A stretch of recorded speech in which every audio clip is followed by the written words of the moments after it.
é o extremo, porque antes de extravasar, o município já está inundado. Quando extravasa, o município está praticamente submerso.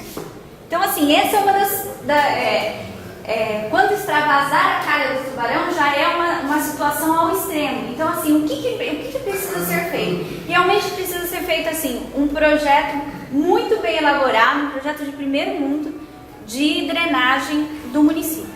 Porque senão, realmente, assim, não tem o que fazer.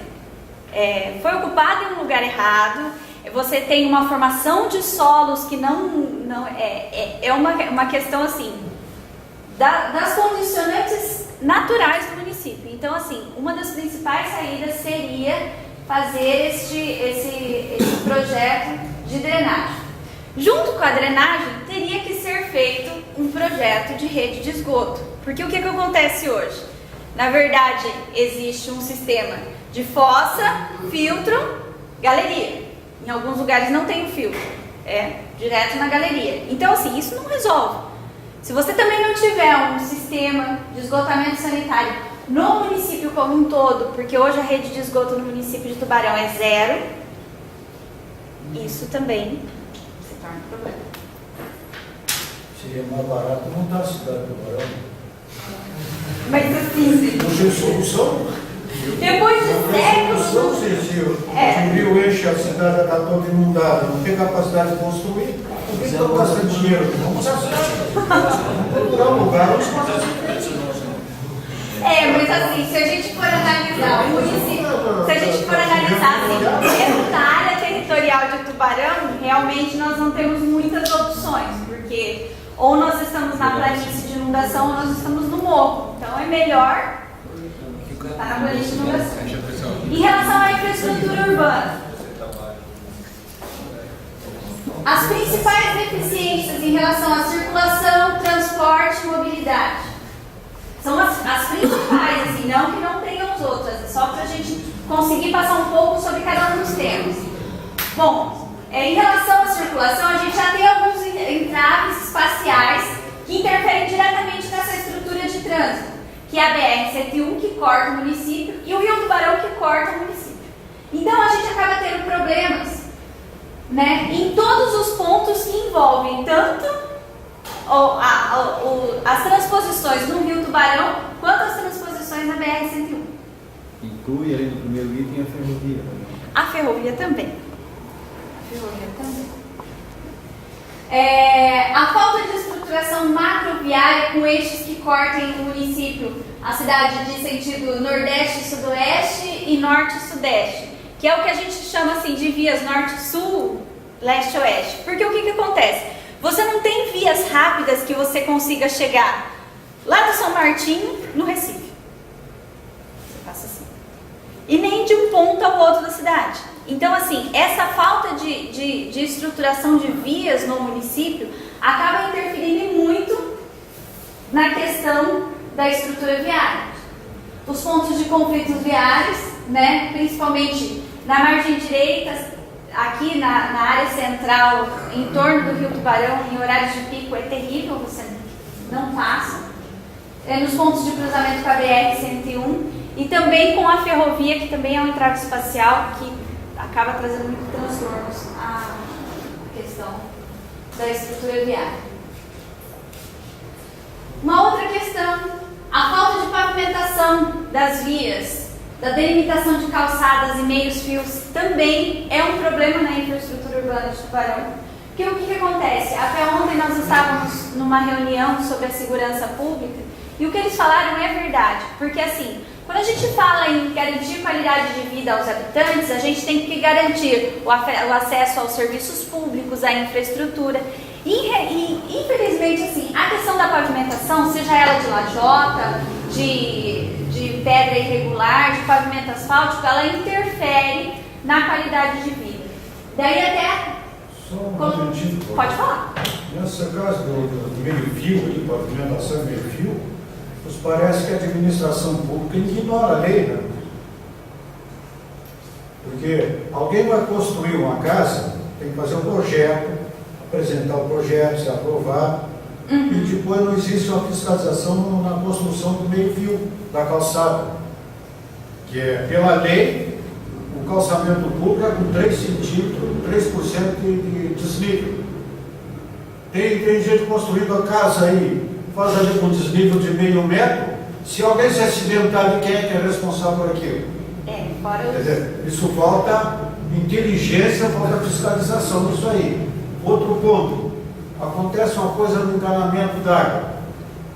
Abre o concreto, o asfalto, o calçamento ali conserta aquilo ali, depois enche de terra e deixa aquilo ali, fica um buraco, fica arriscando a vida de muita gente ali. Por que não existe uma fiscalização capaz, fiscalização que vai ali compactar aquilo ali direito e deixar como estava antes? Não faz, deixa. Então não existe nada de querer fazer outras coisas ali se faz por metade. Na verdade, sim. Com todo esse processo, a gente vai ter mudanças na legislação e vai ter que ter uma mudança também na questão da fiscalização. Porque não adianta você ter uma legislação se não tem uma fiscalização eficiente. Quando o serviço de água ele vai lá e estraga, para anteontem, não para daqui a 10 anos. Tem que resolver. Então assim, vai lá, abrir o buraco, vai ter que ir lá e colocar exatamente. Tanto é que assim, tem algumas cidades que quando eles vão lá e abrem até nas calçadas, eles têm que retornar com o piso que estava anteriormente. Então assim, tem que fazer as obras de manutenção, às vezes tem que ser feito, mas o município ele não pode ter prejuízos com isso, e principalmente o cidadão. Quanto a essa questão das calçadas, a gente até vai falar daqui a pouco, as calçadas também têm um estado assim horrível. Hoje, os loteamentos, que foi uma coisa que a gente discutiu na oficina passada, ele pode ter 3 tipos, ele faz loteamento e ele não é obrigado a colocar pavimentação, meio-fio, galerias, luz, água. Ele pode escolher 3 tipos de infraestrutura para colocar e daí ele é aprovado. O que acontece?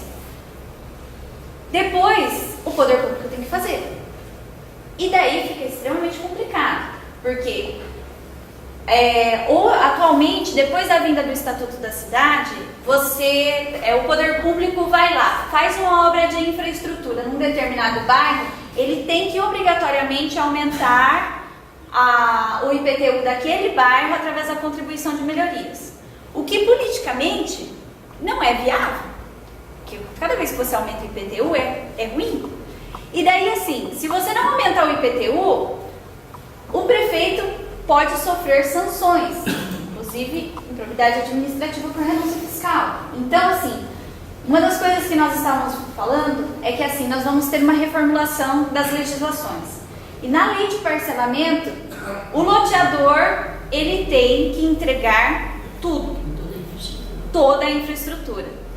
Esgoto, água, galeria, pavimentação, meio-fio, iluminação pública, tudo. Por quê? Porque se ele não fizer, o poder público vai fazer. Alguém vai ter que fazer.